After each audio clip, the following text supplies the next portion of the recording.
What if the clone army was force sensitive?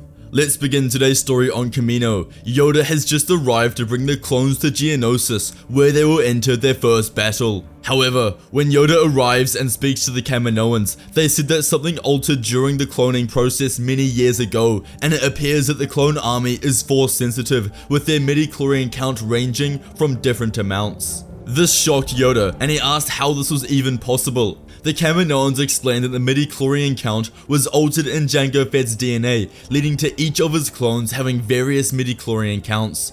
Yoda didn't really have the time to get the ins and outs and just had to take a batch to Geonosis now. However, when the battle was over and the Republic won, the Jedi Council traveled to Kamino, where they decided what to do next. The clone commanders were the most force attuned and therefore the most powerful. After much debate, the council decided to give the clone commanders yellow lightsabers, whilst the rest of the clones were given blasters. The Kaminoans couldn't figure out when this DNA change had occurred in the cloning progress, which means only the person who made the change would know its origins. Chancellor Palpatine, or better known as Darth Sidious. After Plagueis' death, Palpatine used the Force to trick a Kaminoan scientist into giving the clones the Force. This is because he believed it would make them far more effective when they eventually fought against the Jedi in Order 66. In response to adding the Force, he began constructing millions more droids for the Separatists, knowing that the strength of the clone army would now be extremely great. Despite the fact that the clone commanders were so powerful in the Force, the Jedi Council believed that they shouldn't receive any Jedi training, that the arts of the Jedi was a sacred thing, and people who are genetically cloned shouldn't be privy to such arts. As the Clone Wars raged on, there would be millions of deaths. The Republic was now far more powerful, with clone troopers able to act with skill and precision. The Force allowed the troopers to become better shooters, sensing where the opponents are and how to use the Force to dictate their actions. The Jedi generals would instruct their clone troopers to follow the will of the Force and let it guide them, instead of viewing it as a weapon of destruction. The clones having the Force would lead to various different opportunities in combat, like the Jedi throwing their lightsabers to a clone in need, who could use the Force to wield the weapon and save themselves. The Republic would win far more battles, and it was the most powerful army in history. Normal troopers had a midi-chlorian count of around 7,000, whilst commanders held around 10 to 12,000, making them more sensitive and powerful. As you would expect, Anakin Skywalker used his troopers' Force abilities to his advantage, planning his attack strategies with the Force in mind. Captain Rex, the leader of the 501st, would receive his yellow lightsaber, making them a feared opponent for the Separatists. Despite the Council's wishes, Anakin would train Rex in secret, teaching him the subtleties of the Force, but more importantly, how to wield a lightsaber with immense ability. Rex would often join in on Ahsoka and Anakin's training sessions, becoming in a way a second apprentice to Anakin. This led to Rex becoming one of the most powerful clones in the Republic. This was kept a secret, of course, as Anakin would get in lots of trouble if it were discovered he was doing this. But it came from a good place. It came from wanting to win more battles. And that he did. Anakin became one of the most successful generals in the Order, winning battles with ease with his power and unique battle tactics. The Separatists didn't really have a counter to the army's power. The Force allowed the clones to become even more proficient without their weapons, using Force Push, Mind Control, Force Jump, and even Force Run. It was like each of their attributes had been completely heightened. Their senses were highly attuned, leading to better decisions being made in combat. After years of fighting, the war took many lives and there was no end in sight. On the space station of the planet Rinko Vinda, Clone Trooper Tubbs' inhibitor chip failed. This causes him to execute Order 66 early. Seeing Jedi Master Tiplar in the distance, he goes to murder her. Using the Force, he steals Captain Rex's lightsaber from his tool belt and ignites it, decapitating Tiplar in front of everyone. When the clones began to fire at Tup, he deflects their bolts, killing several clones in the process. This causes Anakin to abandon his position and enter a lightsaber duel with the clone. With the clones and droids firing from either side, Anakin and Tup fight, but the clone quickly loses to the Jedi's superior experience. Anakin disarms the clone and arrests him, as the Republic forces fall back. This was one of the major losses of Anakin Skywalker's career, and a massive investigation had begun. As they travel back to Coruscant, Rex meditates. He couldn't believe what had just happened. A clone trooper, one of his brothers, had just murdered a Jedi in cold blood.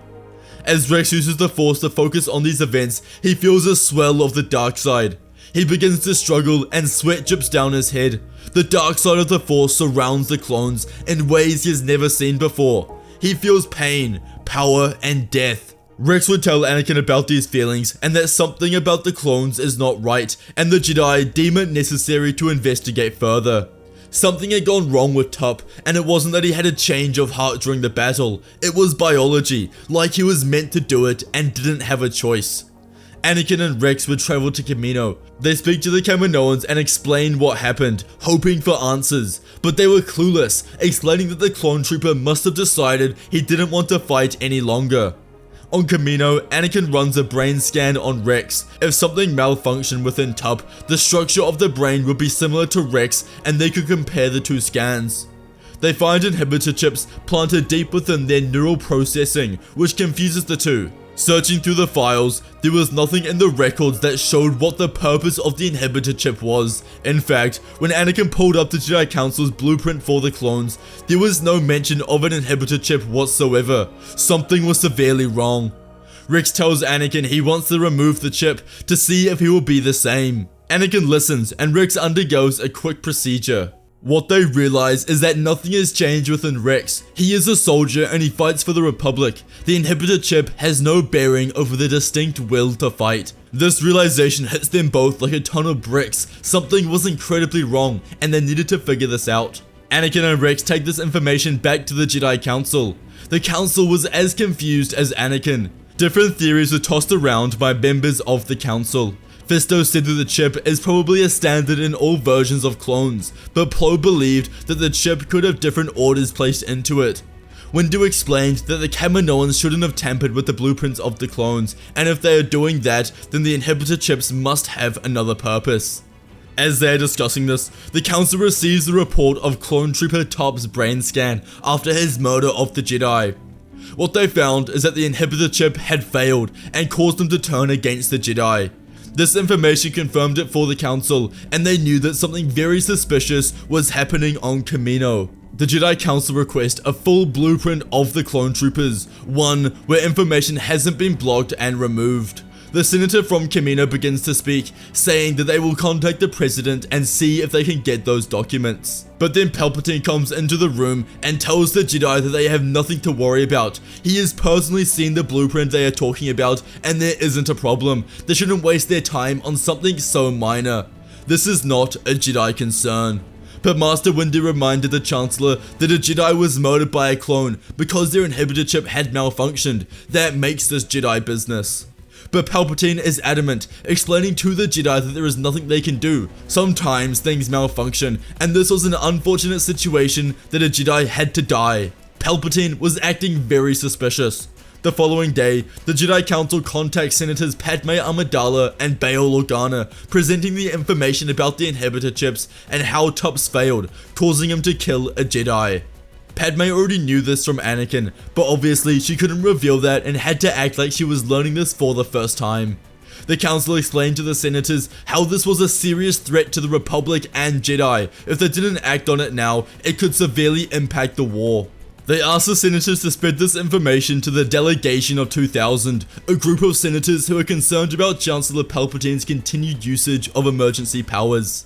The Delegation of 2000 agreed with the Council's concerns, saying that out of protection for the Republic, the blueprints should be released to the public.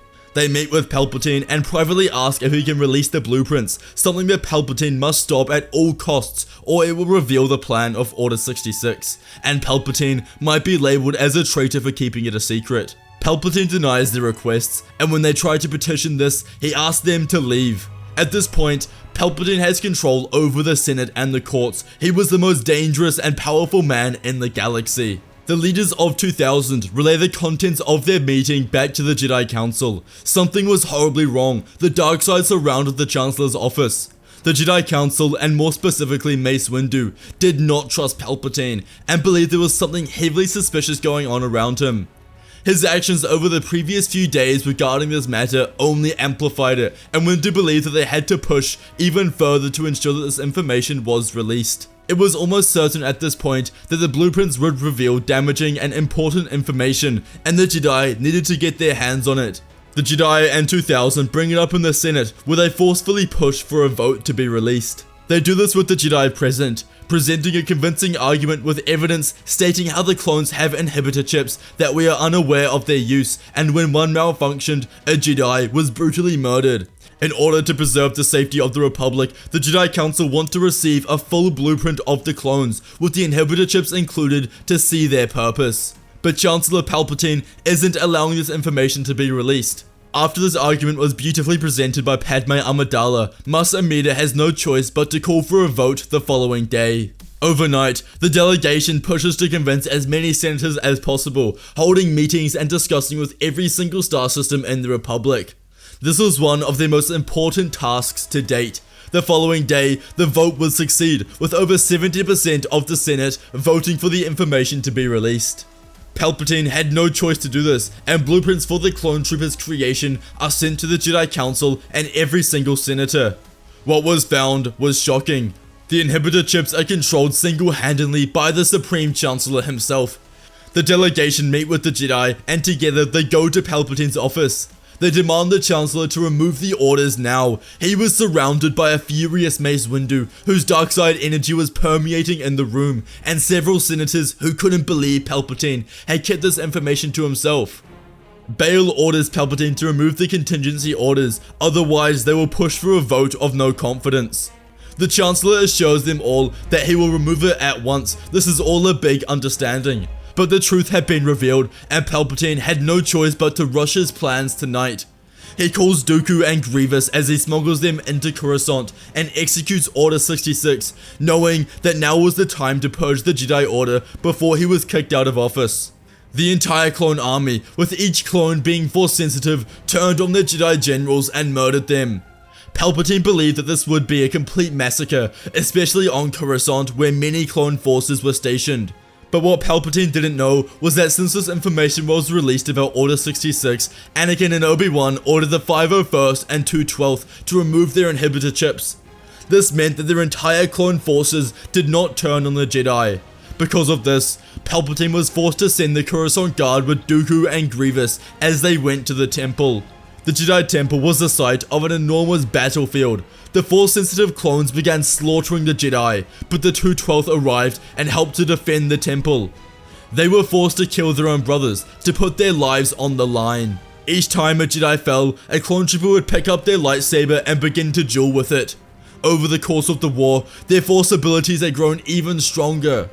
The Council was originally stationed at the Jedi Temple, however, Windu believed that if they found Palpatine, they could force him to stop the Order. Windu, Kenobi, Anakin, and Rex went to Palpatine's office, where they found him watching the carnage at the temple from afar. He ignites his lightsaber when the Jedi walk in, demanding to stop the Order. Palpatine was surprised to see them, but he acted quickly. He taunts them about how they've abandoned the Jedi at the temple, laughing at his victory. But Obi-Wan assures them that the 212th is defending the temple. He has not won. All of the happiness leaves Palpatine's face. At this point, it didn't surprise the Jedi that Palpatine was a Sith. They fight, swinging with all of their might. Windu had expected Rex to fall in seconds, but Anakin had been training him for over 3 years now, and the clone trooper was very powerful. Together, the Jedi combined their strength, and they killed Palpatine. With his death, Bail Organa and the Security Council in the Senate took control, giving Bail the power to stop the Order. Despite the battle stopping early, its devastation was still far and wide. Jedi all across the galaxy had been gunned down. There was no chance in stopping a Force-sensitive clone army. More Jedi survived at the temple when the 212th and 501st were able to protect them. That was the difference in this battle. Dooku and Grievous had been killed once the clones turned back to the light, and this nightmare of the Clone Wars came to an end. The Jedi immediately contact Kamino, where a mass removal of all inhibitor chips began, and all future clone troopers created would not have any chips. The war was finally over, and peace had been restored to the galaxy. Winder was very impressed with Rex's abilities against Palpatine, and he made a strong motion in the council chambers to have the clone trooper inducted into the Jedi Order, becoming the first ever clone trooper to become a Jedi. With Ahsoka out of the Order at this point, Anakin becomes Rex's master, and together they traverse the galaxy and learn everything about the Force. Palpatine's plan had failed, and it was the Jedi and Republic who were the keepers of peace. If you enjoyed today's video, you must watch What If the Jedi Council Trained Anakin, and What If Obi-Wan was on Coruscant during Order 66. Please check out our membership page if you would like to support the channel, it really helps us out. Thank you all for watching, and may the Force be with you.